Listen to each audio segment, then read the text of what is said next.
Is it- Paul, welcome to the On Purpose podcast, my friend. How you doing today? I'm good, Jerrod. How about yourself? Blessed, blessed, my friend. I'm excited to talk with you and get a deeper understanding of some of the stuff you work in. Because as I was researching things like social entrepreneurship and social impact problems of technology, I started seeing themes here, and that is that you're trying to solve problems potentially before they become big problems, and you're trying to like work on things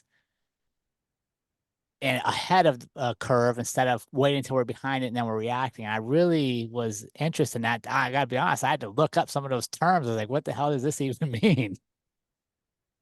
Yeah, well, it's I think I've been lucky enough to get a lot of good advice from wise people over the years, and something that always stuck with me. My grandmother used to use a lot of proverbs, and she used to talk about how a stitch in time saves nine, which to me means we know problems all around us, right? Social problems that don't seem to be going away.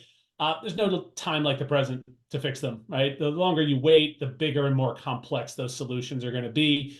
And so I feel like, in the business world, especially in the venture community where a lot of people are starting up amazing businesses, it's a real engine for innovation. And that doesn't just mean innovation that shows up on the balance sheet, but Mm.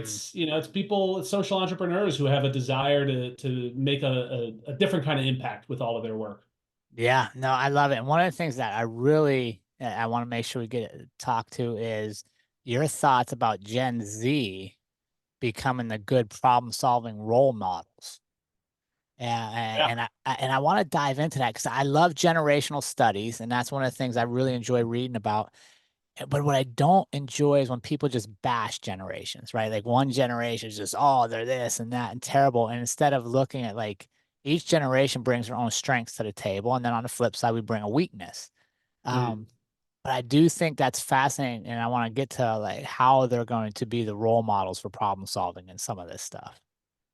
Yeah, I think there's a lot of firepower, a lot of latent force in that entire generation. They've grown up with the sort of existential crises that you or I or other people have on our minds, but maybe don't act with the same urgency. And Mm. Gen Z, if I'm going to generalize, they're growing up, they're inheriting a world, and they're going to have to live in it much longer than you or I, right? And so I think they bring a different kind of energy to problem solving.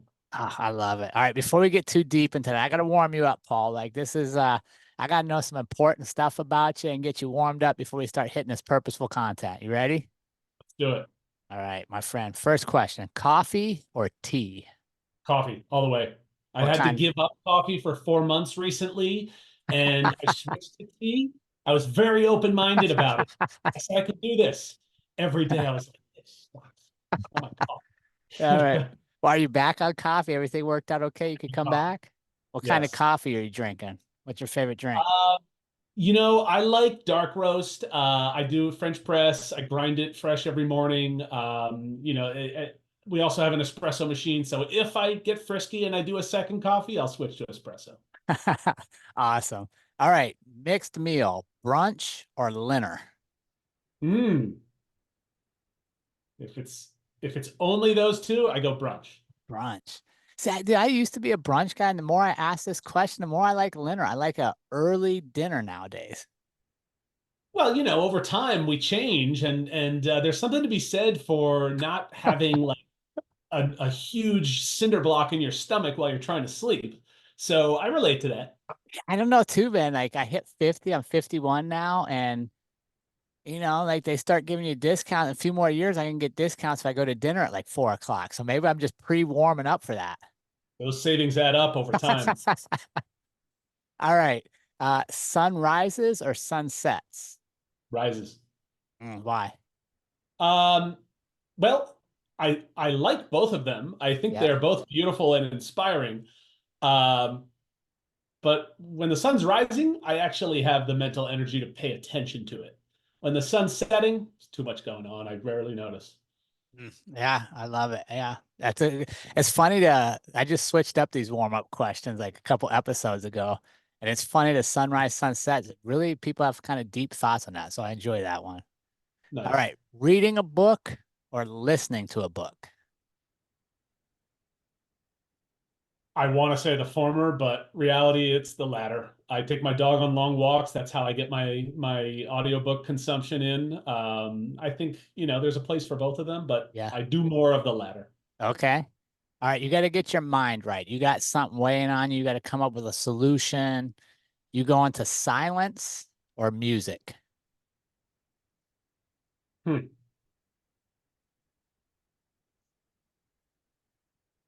Normally silence, although Okay. there's amazing stuff out there, some music that is engineered to drive concentration.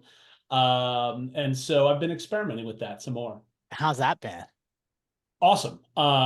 At first, this was like maybe a decade ago. I learned about this company called Yep. focusatwill.com. They're still around. But I think they've been copied left, right, and center. Certain types of music, classical or like drum and bass, things that have a certain repetition, are really engineered to keep that to hold your focus. And I'll test it like for 2 hours. I'll put that on Yeah. and I really get into flow a lot quicker. I stay there. I'm more happy with the output of my work. So I would say it's going pretty well. Oh, wow. Okay. So you're pretty mindful on some of this stuff. You're No, it's I love life hacking and finding ways yes. to just get like incremental improvements in my life. So yeah, that was one of my breakthroughs. Okay. Interesting. Yeah, no, life hacks are good. If we can get, for me at least, if I can get more productive in a shorter amount of time to free up to go do other stuff I really want to do, then it's a win. Yep. So where do you sit on the AI stuff? How much AI are you using in your daily life? I always think it's a lot until I talk to other people and I'm like, wow, am I getting left behind here? I do a lot because I was an early adopter of search engines. I've worked within search technology, selling it as a service, selling it as a product, and over time, watch behavior change to where human beings are just getting a lot more conversational with this technology. And so that's kind of been my journey is watching it as an evolution of the search engine. I played around a little bit with APIs. I definitely follow what's happening in the news. The AI sort of influencing policy, Mm, AI in elections, that kind of stuff. A little scary. Gives you the sure. creeps a little bit, but I would say I'm on board. I'm a believer. My optimist view of AI is that it's going to really augment our own creativity. It's going to re reinstate right brainers in their rightful place in society as leaders, and it's going to farm out a lot of the rote work that we just have outgrown Mm, in this day and age. And the trick is, can we adapt our labor markets and our workforce training and all of these kind of ancillary functions so that we don't leave people behind in the process? So I'm yeah. optimistic with a lot of caveats. Interesting. Can you draw a parallel to saying like, I don't know, when we created automated corn harvesters for a lack of a detailed term, and everybody's like, "Oh my God, now all the people that pick corn by hand are going to be out of work." Yet they found work within the industry, right? Like we kind of adjust to a new technology. You think you can draw somewhat of a parallel like that? Well, yeah, I mean, I think look at the wheel, right? The wheel was an incredible innovation for its time. What did the wheel do? It people who were carrying stuff on their backs learned how to hold a cart or guide a horse, right? And that's a new skill. It didn't Hmm. happen overnight. But I don't think that just, I think too often we rush to judgment and we say that um, technology is going to invalidate jobs. It's going to make human capabilities that used to be relevant completely irrelevant with no hope for replacement. And I think that argument overlooks the fact that people are very resourceful and people Mm. have survival instincts. And so if I'm an accountant and I just got, my job is about to get completely blindsided by AI. Uh, there are a lot of different directions I can take to either use that technology more productively to augment my own capabilities. Maybe instead of serving 10 clients, I can now serve 100. Or maybe I sort of pivot into a more tangential area where I do use other parts of my brain, financial analysis, strategic planning, that sort of thing. So I think we just, we get locked into our comfort zone a Yeah. lot, and that's human nature. But I'm optimistic, provided we put the supports in place, that it's going to be a net positive for society. Yeah, yeah, it's interesting because I shifted because when it first came out, I was completely against it. I was like, there's no way you're good. When this first came out, I was like, yeah, you good? You need a I'm good. towel? No, I'm good. I was like, there's no way this is good for me.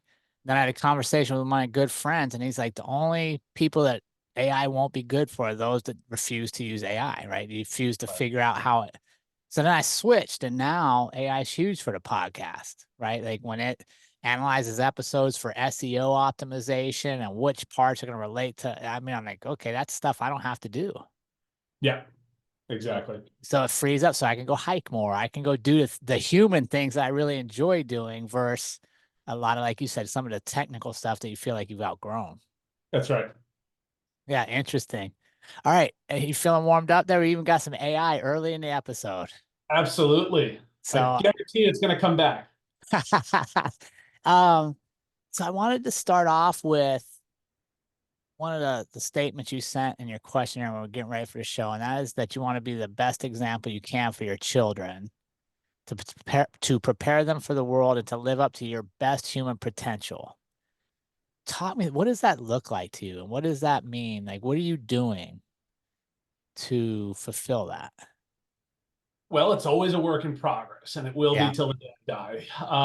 I mean, it starts with knowing yourself and knowing the gifts you've been given. Some of them are innate, some of them have been handed to you, right? So, um, in terms of the innate gifts, right? I've got a brain that's capable of certain things. Some of them I can do better than others. Some things I can't, and I have to right. catch up. And I've also been given more tangible gifts, right? I mean, my father grew up in post-war Italy, amid rubble from World War II. He didn't have a lot of opportunity staring him in the face, but he went and hustled for it and got himself to a point where by the time he built a family, we all started at a different level than he did. Sure. And so whether, it's innate gifts or things you've been sort of tangibly handed, I think that is at the foundation of every person's responsibility to do the most with it. It's not a crime to be gifted or to be wealthy or to be, privileged in any way.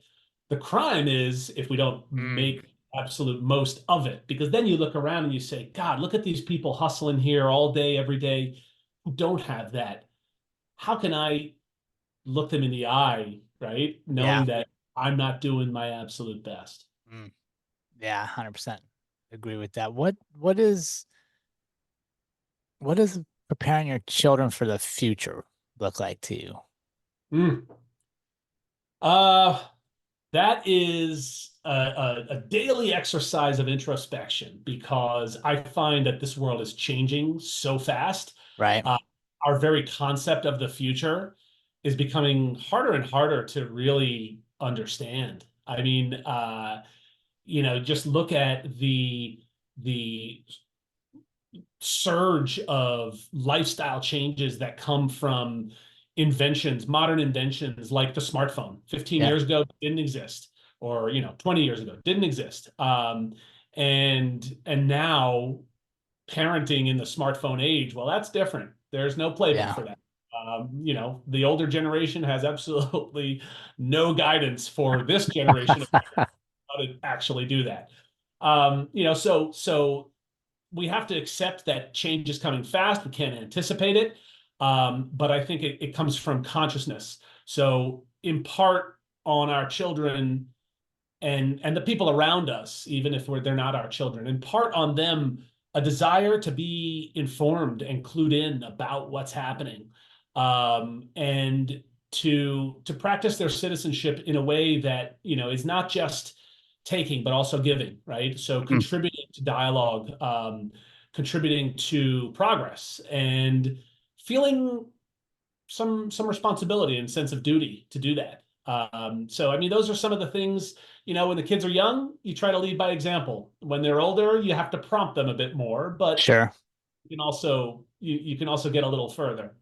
Yeah, what about listening to that? One of the key things I just kept hearing in my head is resilience, right? And your father's generation, our generation, I think we got resilience from hands-on things, right? We didn't have smartphones. We were outside a lot. We were problem solving. Like we fell down, we got hurt, we got cut. We're resilient.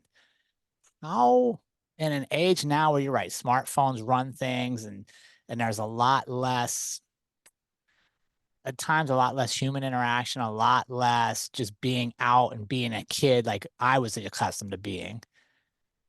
How do we teach them resilience in that age? What does resilience or what does even resilience look like in this new age versus what it looked like for us, right?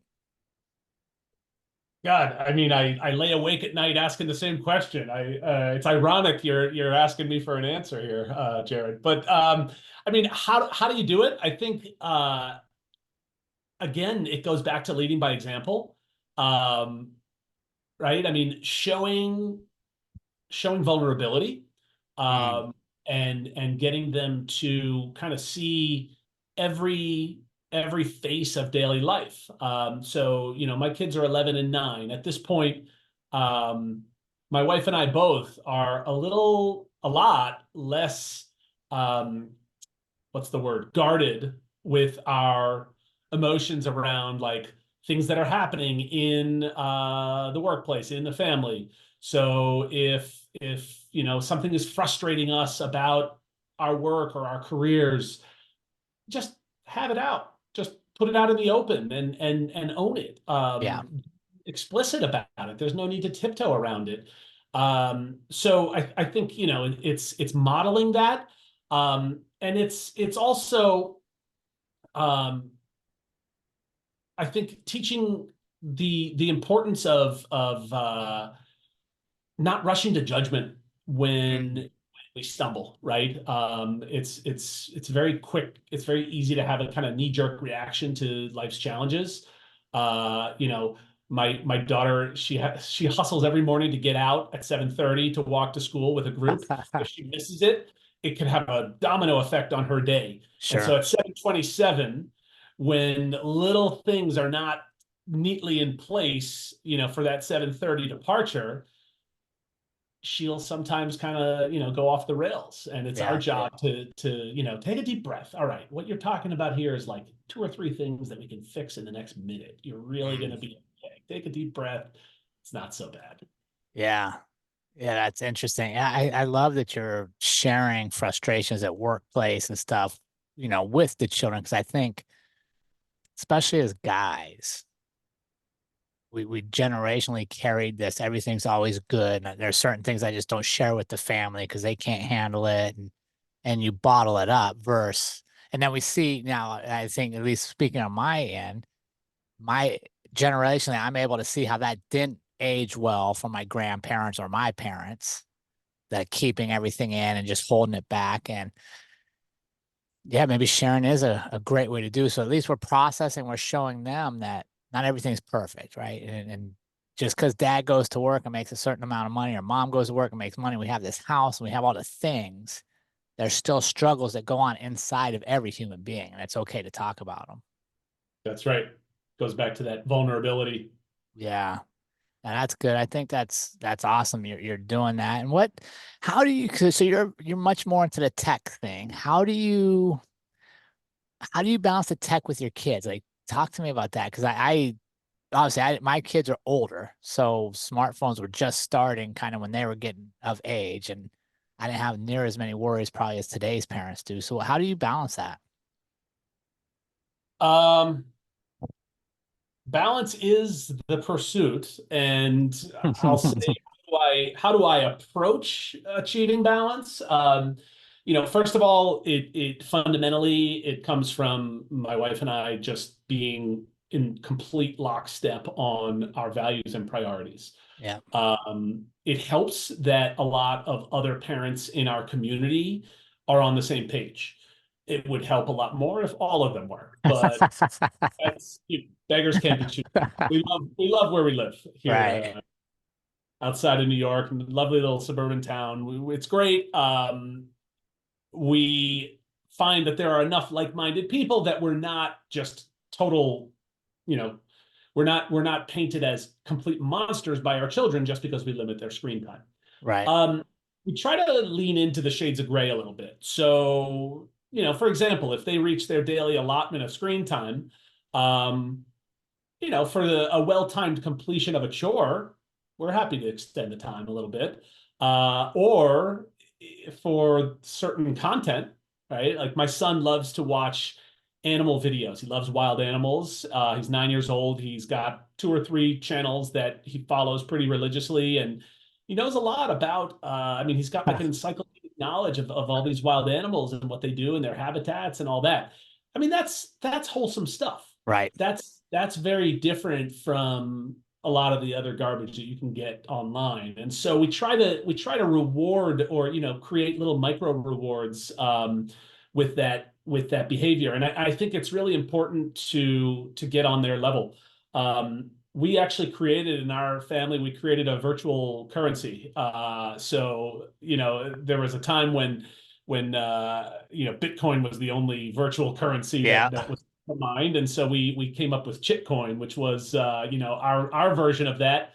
The exchange rate is stable; it's always 50 cents. So that makes helps to teach basic arithmetic, which was important at the time. Yeah. And then I have a little app on my phone, and when my son gets ready for his shower with maximum of one prompt, he earns a chick coin. If my daughter takes out the recycling the way she's supposed to every week, she earns a chick coin, and it adds up. I prefer doing that than just handing a $10 bill at the end of the Yeah. week and saying your allowance, which is how I was incentivized to do chores as a kid. In this case, it's a little more entrepreneurial. I want Yeah. them to feel like, you know, I'll be happy, Jerrod, when one day either of them comes to me and says, I want more tasks that I can do to earn Mm. Chitcoin. And then maybe even, Nirvana would be if they actually present the tasks and I get to approve some of them and then we Yeah. implement. Oh, that's a good idea. Yeah. Yeah. No, that's fantastic. Chit coins. When are they hitting the market so we can invest in those? God, if it doesn't crash, thankfully it's been pretty resilient to inflation, but that's predicated on money coming. That's funny. And I want to follow up. So I love those stories. That one of the things I saw that you had mentioned somewhere is that you want people to understand the world that lies between the extremes. And I think that's so critical because everywhere you go right now, it's an extreme view on one side or the other of everything.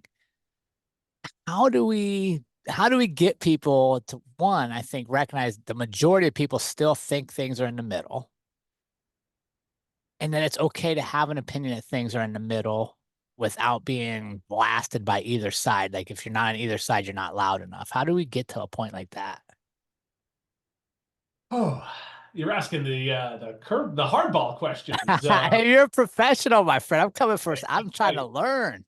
Yeah, you're right. No, you're right. You should, you've got a platform to ask these kinds of questions. You absolutely should. I mean, I think that there are a couple of ways. One is, I think we all need to educate ourselves on how it got to this point.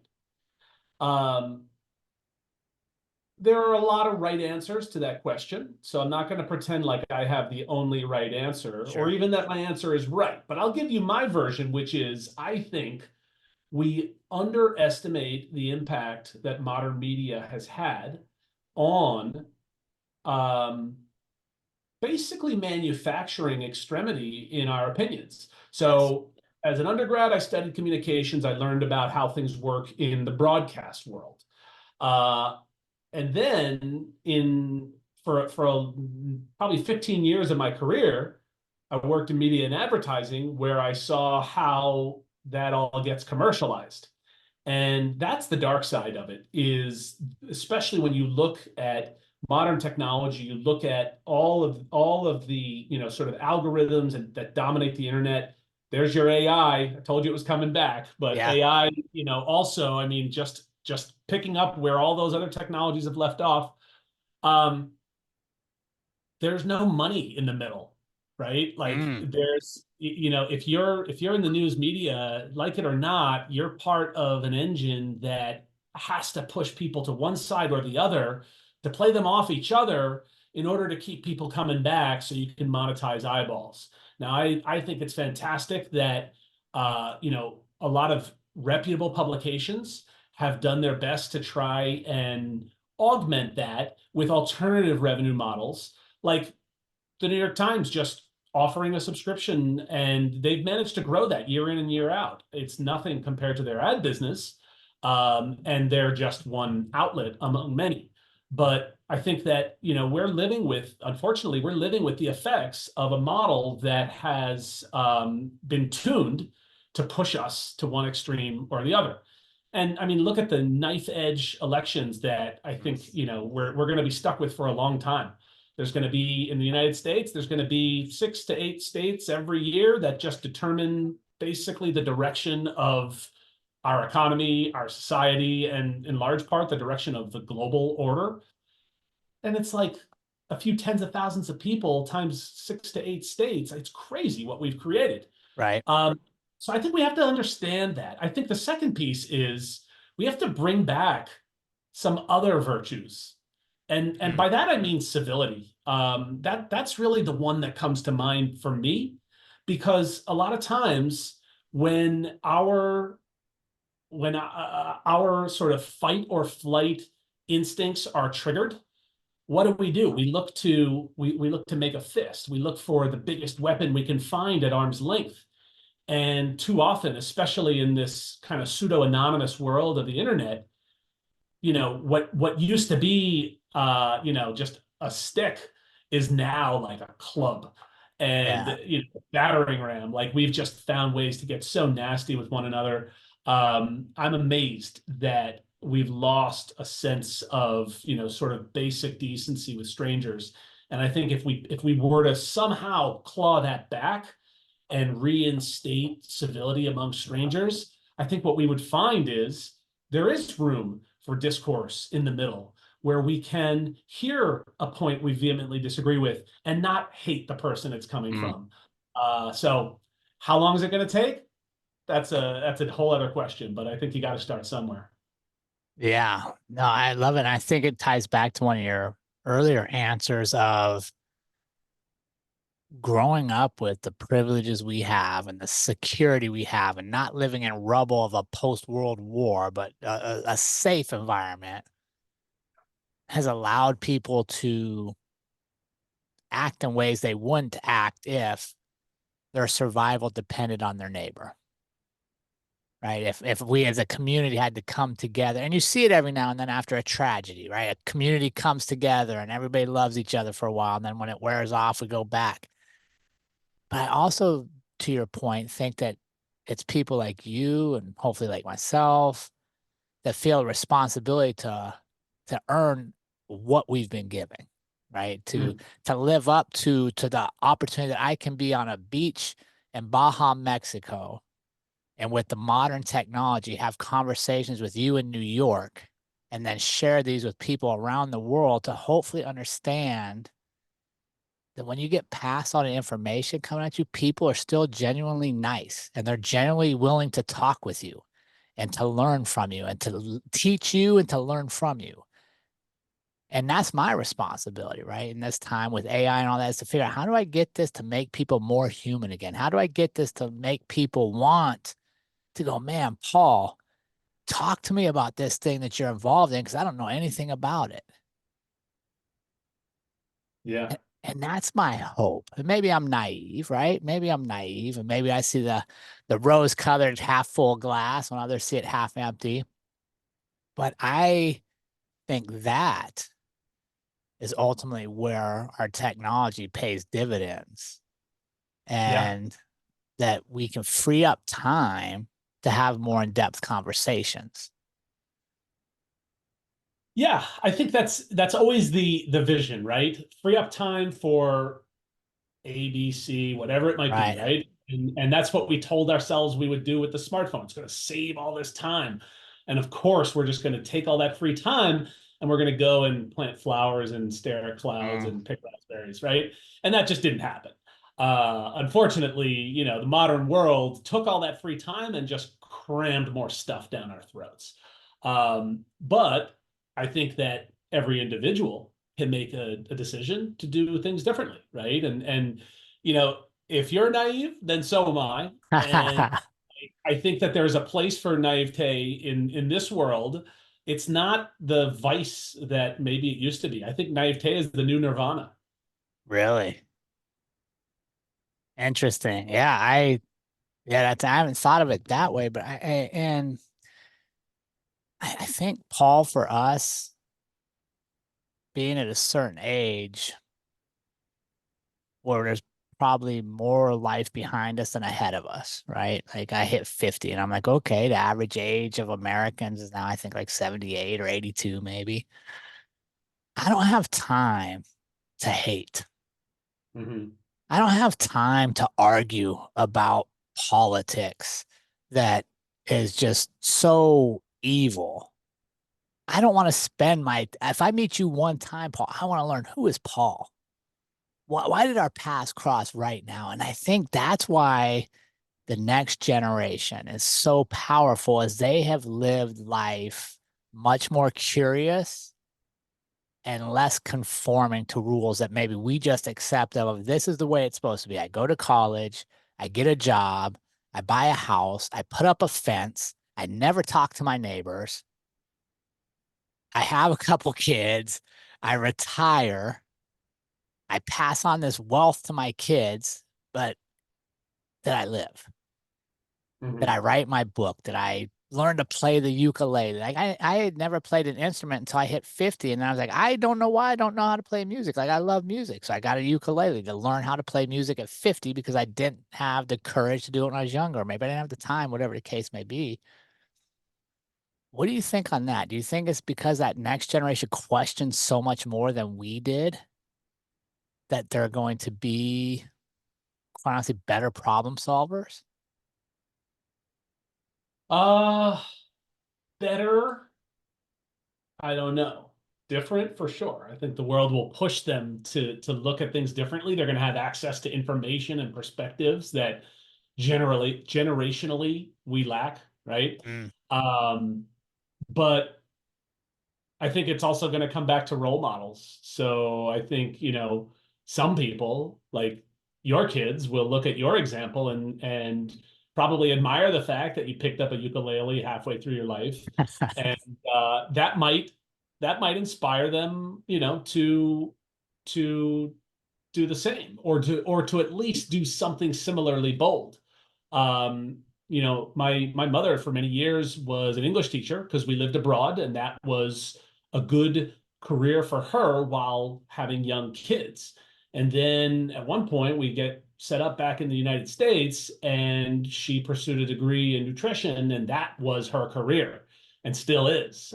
She's, in a sense, never retired. Right. And, I mean, I see so many people, and having worked in ed tech in recent years and starting to see, looking at labor market data and talking to economists and thought leaders in education, we're in a golden age where compared to a generation or two ago, like mobility is at an all-time high. You can do whatever the hell you want. Yep. And it's being destigmatized. And you can, if you have ideas, the gaps that ordinarily you would face. How do I acquire the knowledge? How am I going to meet people that can get me into this industry? Those solutions are all out there. They're all at arm's length.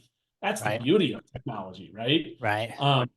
And so I think that that's really inspiring. That's part of why I'm excited about what Gen Z is going to do for our society, because rather than follow a playbook that says, you have to check these boxes, and then you've got three options, and you're going to land on one of them and ride off into the sunset. I mean, that's like what our, parents and grandparents heard.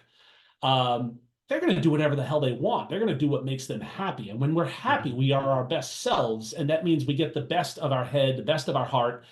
And I think it's going to translate into a lot of impact and work that matters.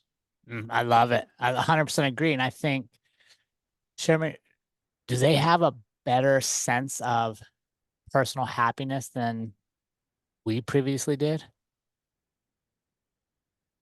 Good question. Happiness is such a relative thing. It's such an amorphous thing. And I think it's privy to how they've chosen to define it, right? Yeah, Like anything else, right? I mean, you learn what it means to be happy. You're born with an innate emotion of happiness that's kind of right. governed your brain.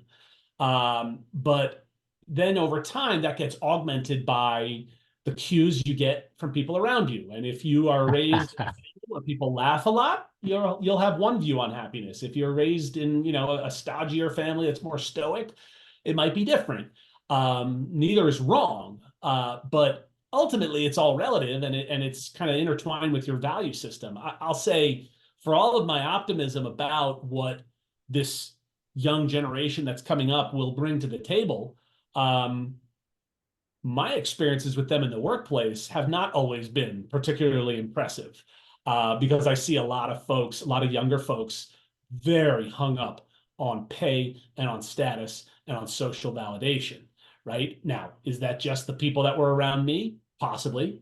Um, but it could also be that we're in an awkward sort of middle Mhm. phase where some folks just have growing up to do, and that's Yeah, normal. I have growing up to do as well, right? So it's I admire authors and researchers and anyone who tries to quantify or break down and really study happiness, because it feels like it's like the most esoteric thing possible. Look at the fact that you'll see studies that will gauge what are the happiest countries in the world, yeah, and this is not funny, but it's a quirky little statistic that a lot of times the countries that show up highest will be Northern European countries, Scandinavia, also like Finland and other parts of Northern Europe, and those are also some of the countries that have the highest suicide rates. So how right, does that square, right? right. Very subjective. Yeah, no, even within the US, Colorado, where we raised our family, is always one of the happiest places to raise a family, and it has one of the highest suicide rates in the nation. So, yeah, I don't know how you balance that, but I do think there is at least a movement or an awareness that it's okay to be happy, right? Like it's okay to pursue your personal happiness. That I just don't go through the motions of doing things today, and happiness just comes at the end of this destination when I reach a certain place. That happiness is enjoying the process of the good and the bad, right? Just finding the joy in things. And hopefully that's, a lesson that we're teaching the younger people is to enjoy what you do. And it doesn't mean it's always going to be easy. And like we talked earlier, just showing up sometimes is the best you're going to be able to do for something. Just keep showing up and keep sticking at it. And eventually it's going to get you where maybe not where you thought you're going to be, but where you're supposed to be. Right. Right. We don't have to have such like I'm doing this and this and this to end up there. At least in my life, the best places I've ended up are when I didn't have control. I just kept showing up and working, and it kind of guided me where I eventually was supposed to be. Yeah, there's an invisible hand that guides us, right? And people that have a strong faith, whatever religion they subscribe to, I think have a good sense of that. It doesn't require religion, I think, to have that sensibility, but I do find that more often than not, the wise people that I've met in my life tend to correlate with that ethos. Okay. Oh, social impact. Let me see. How did I say this? Social impact problem of technology. How do we balance that? How do we, it's kind of what we've been talking about. How do we balance growing technology, but not losing the human side of things, not losing the importance of knowing other people? Yeah. I think, we need to go to our principles of design and think about, what are the basic human needs we're trying to meet. So take a product like ChatGPT. Um, I believe that that product is designed to, augment understanding and intelligence in a way that is validated by just the growth of its user base, right? If you can move beyond the early adopters and you can get into that growth curve to where the masses are using a product, and a lot of them are even paying for a product, um, just to just to augment what they're able to do with a web browser and a laptop or a Right. mobile, right? Um, you you are serving a public good. Now, human-centered design alone is not, it's alone, that's not the answer. I think it also, you need to have attention to the societal implications, and really, I mean, that means policymakers need to weigh in on this and think Mhm. about, okay, so the in the meaty part of the bell curve, we're good. Take any technology, right? I mean, Right. I don't even need to list them. I think that the vast majority of technological innovations cater to that middle 90% really effectively, but those edge cases are really, really important, because if we see that creating photos and videos at scale is something that AI can do, yes, we should be worried about how deep fakes might be subverting elections, right? The same way, if we see that the smartphone, such a convenient device that saves us time and gives us so much intelligence, is also clearly, empirically driving uh, depression and Mhm. suicidal behaviors in teenagers, then yeah, somebody needs to be thinking about that. And luckily on Capitol Hill, they're talking about these things. Are they being fast enough? No. Are they being effective enough? No. Do they look kind of foolish when they parade the tech leaders and put them in chairs and start hammering them with questions? Yeah, they do. Yeah. We don't yet have parity between industry and government on, we need intellectual parity there to properly regulate it the way it needs to be. And so, in lieu That's a of that, great market term. forces, you know what I And mean? and Like, no, 100% intellectual parity for sure.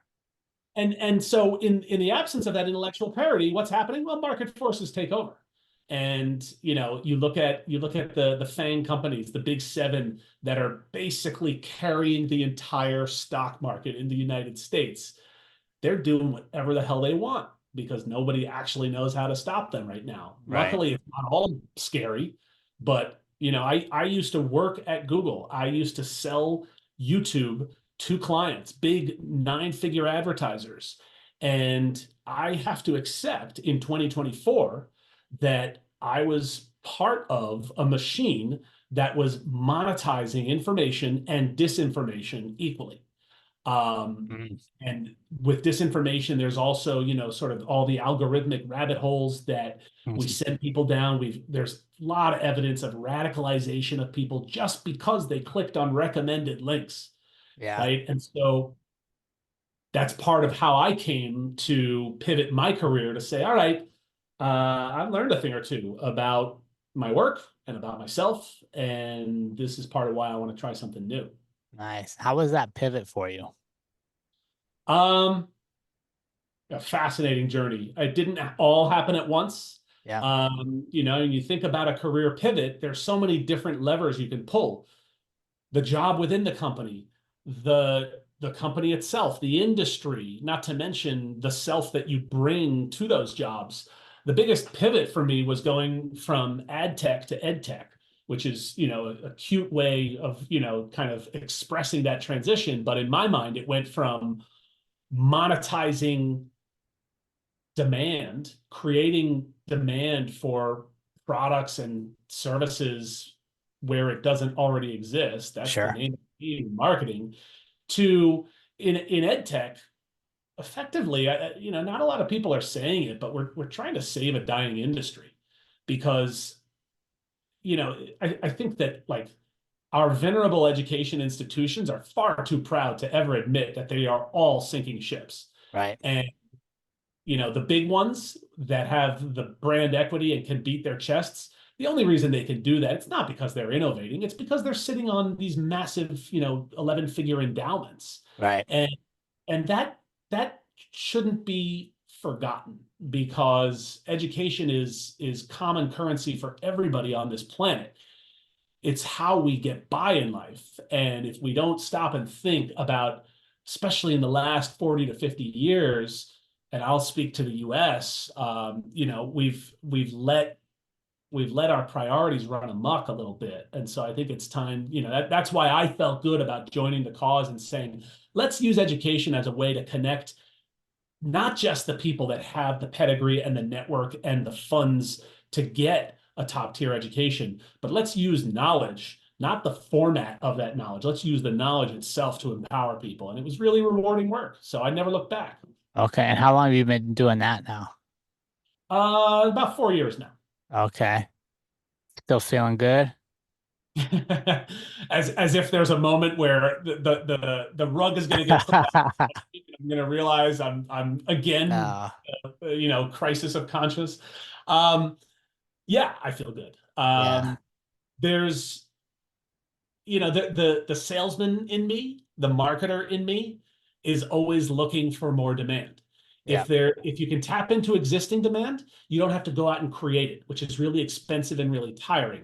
So, if I was working with a client that is selling chicken wings, well, there's a finite amount of demand for chicken wings. If I'm working in a business that is empowering people to take control of their careers and become gainfully employed to enter the middle class and raise a family, um, well, the landscape as I see it today, there's virtually limitless demand for that.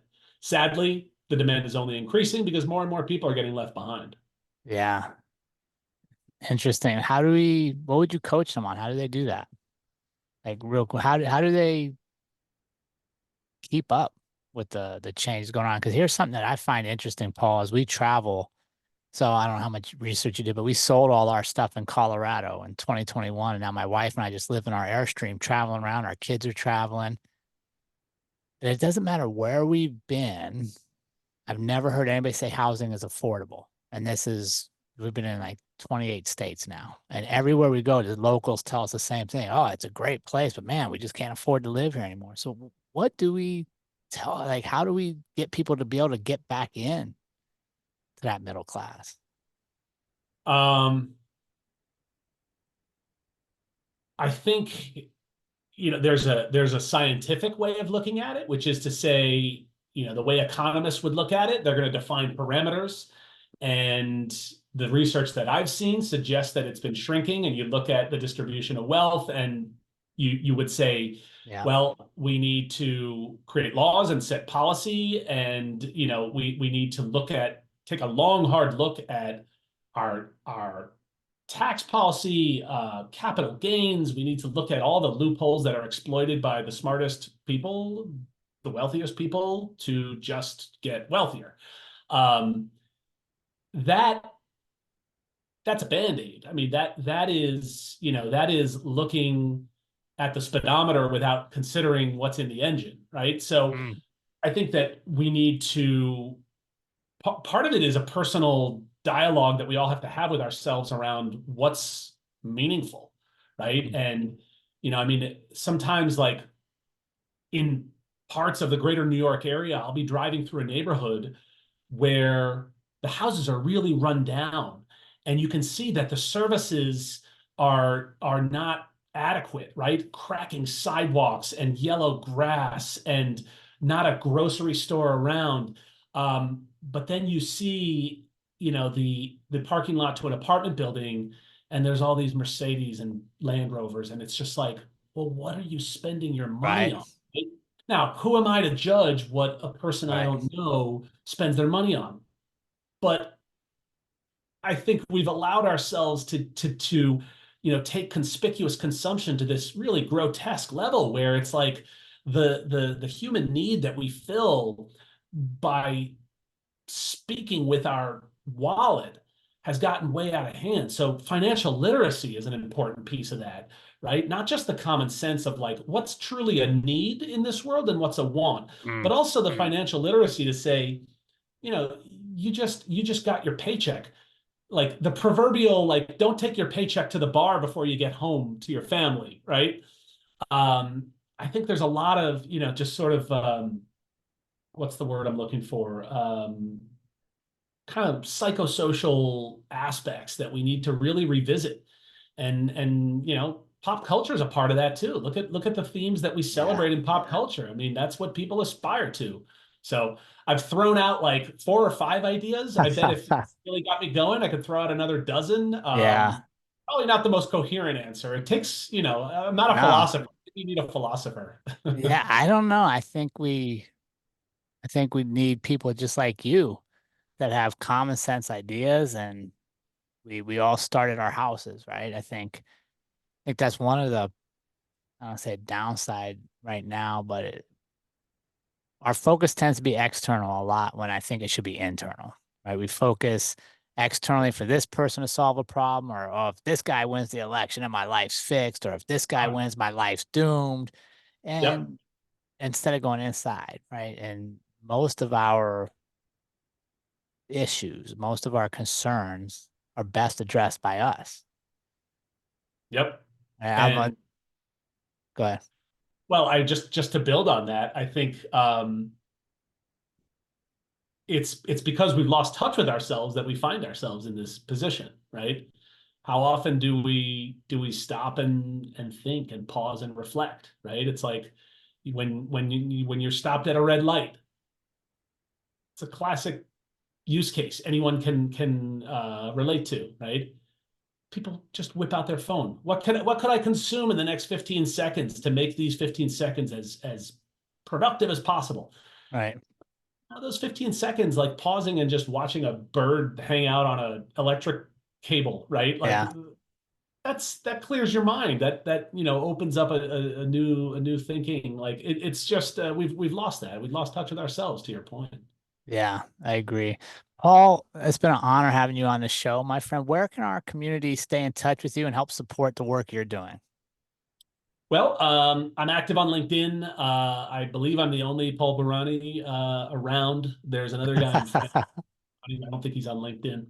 Um, my website, my business is missionflywheel.com. That's where I do my work, but my work is just a one part of me. So yeah, I'm always eager. Those are probably the two ways, but I think I suspect the people who tune into your show, Jerrod, are probably people that I would get along with. So open invite to connect. All right. I love it, Paul. Thank you so much for joining us. It's been a true pleasure to meet you. Likewise, I appreciate the opportunity, Jerrod.